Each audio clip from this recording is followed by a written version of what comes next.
Awesome. Hey, Lucas, welcome to the It Is Time to Stand Up show. Thank you for having me. I'm very excited about this new show that you've got, and it's always good to be with you. Absolutely, my friend. So, for those of you who don't know who Lucas is, he is one of the, I'm going to say, like one of the most outspoken voices on a lot of maybe unpopular, but very biblical topics. He's the author of The Christian Left, Woke Jesus. You are a pastor. You are one of the just one of the voices that I absolutely admire Thank you. for your stand in culture. I appreciate that. And Really do. it's so important because a lot of people, they either have truth or they have love. It's a lot of what we've been talking about today, but it's not one or the other. It's both Yeah. and they're not afraid to tackle those really difficult topics. But I love that you tackle them with just wisdom and knowledge and history and just all of the things and your pastoral heart as well. I appreciate that. I think that a lot of us feel the tension in culture. We see the problems that are happening. Of course, I think most people are aware that there's a lot of chaos in the world right now. But what I view my role is helping to give people some more background, to help to give them, more perspective, to help to see things, clearly so that we can effectively be able to dismantle some of the lies that we're seeing presented today. If we just have this attitude of, wokeism bad, Right. it doesn't, although that might be true, it doesn't do a lot always to be able to, win any favor by somebody who might be on the fence, or to gain any additional followers from that sense. And so I want to make sure that we're doing a good service to Christ by giving people biblical truth that's sound, that's not given to extremes, but that still is willing to be brave and stand up for these issues that are so important today. That's right. And we need this now more than ever. That's why this show is going to be called something else. And God was like, no, it is time to stand up. It's a good name, it really is. So, one of the things I wanted to kind of address with you today is you wrote with George Barna and several other Yeah. authors on a book about the millennial problem. Yeah, Helping Millennials Thrive is the name of the book. Yeah. So can we what was your portion of that book, and then what are some? I mean, you're a pastor of a church, so what are some of the issues you're seeing with that millennial generation? That chapter is actually one of my favorite things I've ever written, and I don't get asked about it a lot, and so I like talking about it. It doesn't have, Barna and Sam Rodriguez are just some amazing guys who are in that. I just feel blessed to be included in the book, really, with those guys. But, my standalone books have gotten a lot more conversation, with me. But this topic that I dove into I called it the unchanging something. And I did kind of a comparison. I like going back in history and finding, maybe more ancient texts or first century documents, or, older, that we can kind of juxtapose to, some sort of modern, situation or truth. And so I did that with some early Greek philosophers. And there was this thing called the constantly changing nothing, is sort of what I compelled it to. And so what we're seeing in this current generation is they're looking for something. They're Right. looking for something that's reliable, that's true, but everything that's being presented to them is a constantly changing nothing. Instead of a constant something, Right. they have a constantly changing nothing. And so it goes from, it's about race. No, that doesn't matter anymore. Now it's about gender. That doesn't matter anymore. Now it's about body image. That doesn't matter anymore. And, tomorrow it's going to be something else new. Right. But none of those things are satisfying. None of those things are providing the answer. They're not providing the solution. There's only one solution, that's Christ. And Right. so we have to, make sure that we are helping this generation, really all of us, find that unchanging someone who is Jesus, and because he's the one that has a real solution for them. That's right. And I love that you use history, because we are destined to repeat Yeah. mistakes if we don't know history. And I 100%. love that you go back and give us the biblical history, because as we can tell with just progressive Christianity, and like the borders and margins are always being pushed out. And Yeah. to go back to our roots and to say, what was true 2,000 years ago, and how can we apply it today? 100%. When you look at Christianity and say, the ideology of radical progressives. Both have a high value on this thing that we call progress. The left, though, is progressing for progress' sake, whereas as Christians, we are progressing towards a destination.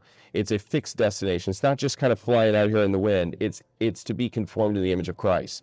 And so we have a destination in mind, that is Jesus, and we want to go no further. We don't want to stop short. We want to be conformed into his image. That's the progress that we're interested in.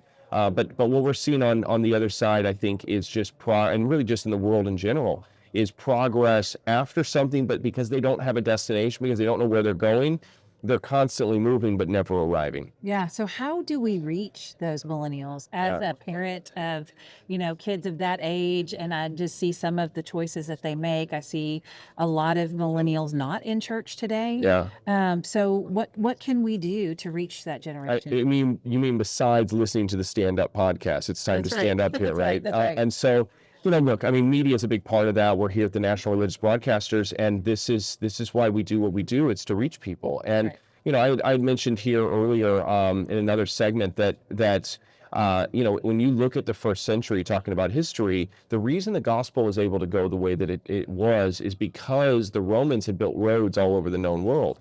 And roads aren't.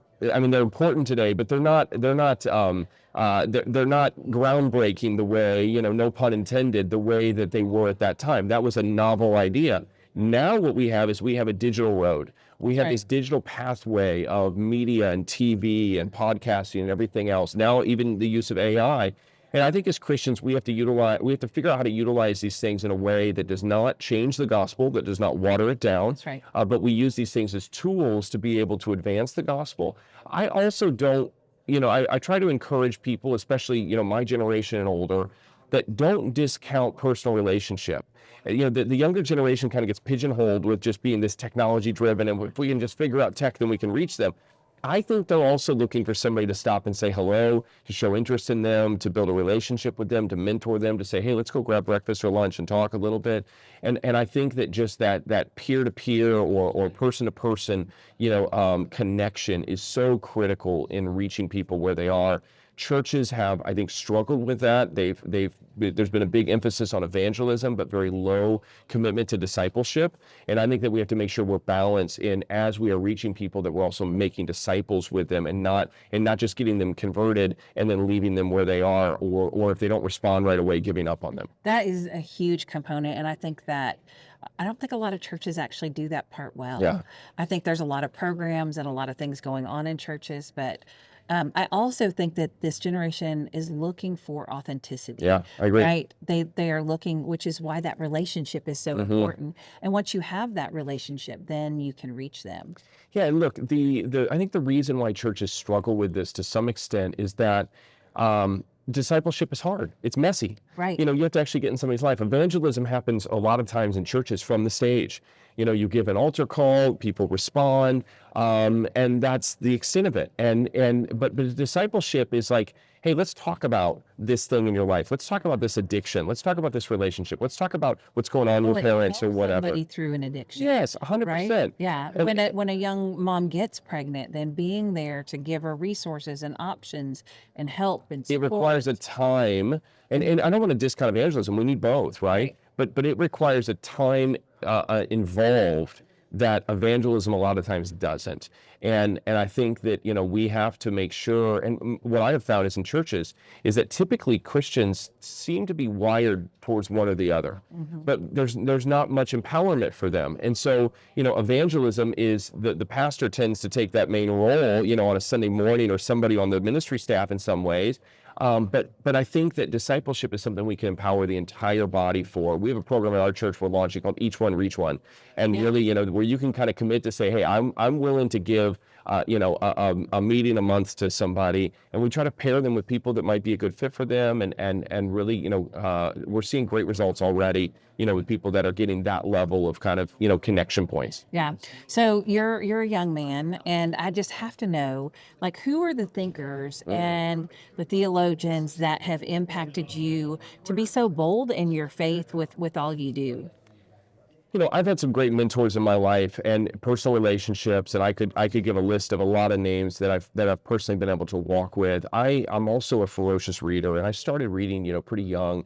And I fell in love with history. I really did. I mean, I can't tell you how many pages of Augustine's, works I've read. One of the books that I got early on it was an abbreviated version and this is probably junior high. It was an abbreviated version of Fox's Book of Martyrs that I think DC Talk, the band, had Yes, put yeah, out. yeah, It yeah. had a really cool, like, leatherish cover on it and I everything. remember that. And I've not kept up with the band or what they're doing or anything like that, but that took me, and after I read that whole thing through probably twice, of these stories of martyrs and people giving their life for the gospel, I remember going to get the full Fox's Book of Martyrs and then reading that. And that was kind of the thing early on in my life that kind of drew me into church history and seeing people that stood up for their faith. And so it's rare. A lot of times I kind of joke that I read an author that's like newer than, 500 years or something like that. But, there are a lot of guys I respect, a lot of peers. Eric Metaxas, I know, a mutual, friend and just an incredible guy. I've enjoyed spending some time with him and seeing all he's doing with his letter to the American church.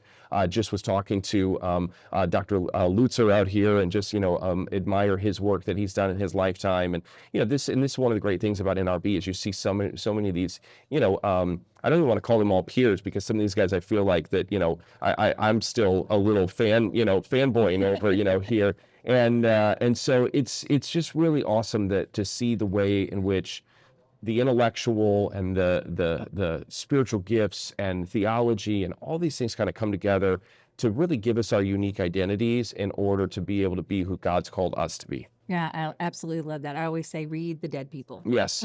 G.K. Chesterton, C.S. Lewis. I mean, those guys have really changed my life in a lot of ways. And it's my wife and I joke sometimes, some of my best friends are dead, and because of the guys I'm reading. And, but it's you read some of these books. I read, not a Christian author, but I read Cicero for the first time this year, one of his works. And man, it was one of those things where you just want to tear up at the end. Like I could do a whole podcast just on how important reading is, But I've just been blessed to have some great people speak in my life along the way. And I'm so glad you said that because as a homeschool mom, that was Yeah. one of the things that was really important to me. Because if you read, readers are leaders. Yes, 100%. And that is evident with you. So I'm going to give you the last word. I want you to just talk to our viewers here. What's on your heart in this moment in culture? Yeah, so I think one of the main places that we really need to stand up is in the church.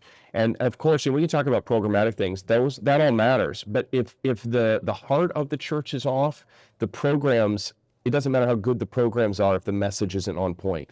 And so one of the things that we've launched is a thing called the American Pastor Project. And so people can go to americanpastorproject.org. And what you're going to find there is you're going to find a statement where pastors, we encourage them to come there and to sign kind of digitally this statement. And we have about 500 plus pastors that have signed this already. So we're reaching, most of the states in the U.S. with different churches. And these pastors are agreeing to preach historic biblical Christianity, and they're agreeing to stand against wokeism in the pulpit and really to eradicate wokeism from the pulpit. And so the other thing is if somebody's watching going, well, I'm not a pastor, that doesn't apply to me. I want you to go to the site for this reason. First of all, I want you to see if your pastor has signed the statement. Oh, there you go. And if they haven't, take it to them and take them to the link, americanpastorproject.org. And it's a great litmus test to see if you're at woke church or not. If you're in a place that's teaching the gospel or a place that's going with culture. And the other thing is, if you're looking for a church, we have a map on there, locator, where you can find, and this is churches across all denominations. We tell people, look, set the secondary doctrines aside. This is about primary doctrine. Right. And so churches from all different denominations that you can go there that are committed to sound biblical doctrine, and you could find churches that are listed on there that might be near you that you might want to check out or recommend for a friend or family member. That's awesome. Yeah. Lucas, I just want to thank you so much for everything that you do to do for the body of Christ. I appreciate that. Thank you for standing for truth. Absolutely. Thank you.